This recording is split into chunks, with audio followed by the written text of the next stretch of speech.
Hi everyone, and welcome back to my channel. I'll be honest, I couldn't resist and bought a few LED lights for the garden. Here's the first one, it's from Aldi, and the rest will be from Temu. This is a light up LED stone, it's pretty big and I really like it, and the other pieces will be from Temu. I also bought some flowers and little lamps. I'll quickly assemble them. You'll see that in just a few seconds.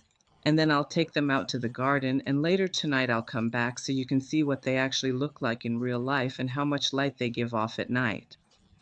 As you can see, assembling them is really easy. That's basically all you have to do. Of course, you need to peel the film off the solar panel, and then you can just stick them into the ground. Naturally, my cat had to sniff this package too. I'll put this one together out on the terrace. Look at how beautiful this purple flower is. I think they're going to look absolutely amazing at night. I'm really looking forward to seeing how they'll look. Now I'm basically going to line them all up next to each other like this, and then I'll find a spot for them in the garden. I've basically already started putting them into the ground. There's a little spike at the end which makes it really easy to stick into the soil. Here you can see the solar panel. I always turn it so that it stands in the sunniest spot. But of course, I don't think you need to turn it because it'll light up anyway. And so this is how they look next to each other. Well, this stone is about the size of a microwave oven, so it's not small at all.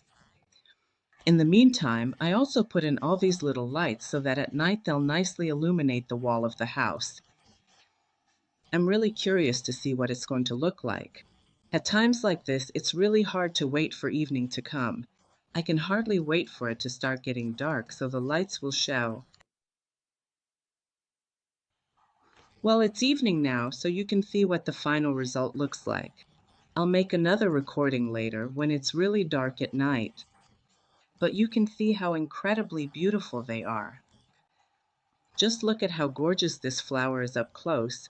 And from the terrace, the sight of these glowing LED flowers is simply amazing. I absolutely love them. And some of them have been here for quite a while now and they work beautifully, just beautifully. There's nothing wrong with them.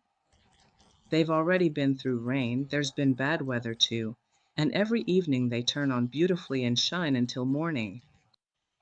I have to say, this LED stone is my favorite. I set it up so that it can light up in different colors.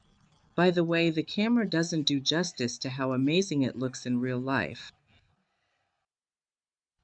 Let me know in the comments how you like these LED flowers and my LED stone. And I'd be absolutely thrilled if you could recommend me some other types and even send me pictures in the comments, because as you can see, I really love them. But now it's worth talking a bit about what, well, didn't work out, what doesn't work. I ordered two products from this shop that, well, to be honest, were disappointments. One of them, which I'm really not satisfied with, is the floodlight. According to the pictures on Temu, these can light up huge trees, but as you can see, this is just that little green bush that I lit up with it. It's actually a 10 or 20 centimeter plant, and that's about as far as its light reaches. It's nice, but it's absolutely not like what was shown in the pictures. And the other thing is these little torches that I put next to the side of the house, thinking they'd cast a really nice light on the wall, but unfortunately their light is really weak. By the way, they project a kind of star pattern onto the ground, but that's also very faint. You can see the star pattern in the pictures here, but it's clear that these are incredibly faint. These lights, well, it's not a big deal because among so many wonderful things, I think it's okay if there are a few things I'm not completely satisfied with. Unfortunately, I've already used them, so I couldn't send them back, but overall, I'm very satisfied. Here you can see the lights of the reflector in different colors, but honestly, the light is very weak. Quick subscribe. See you in the next video.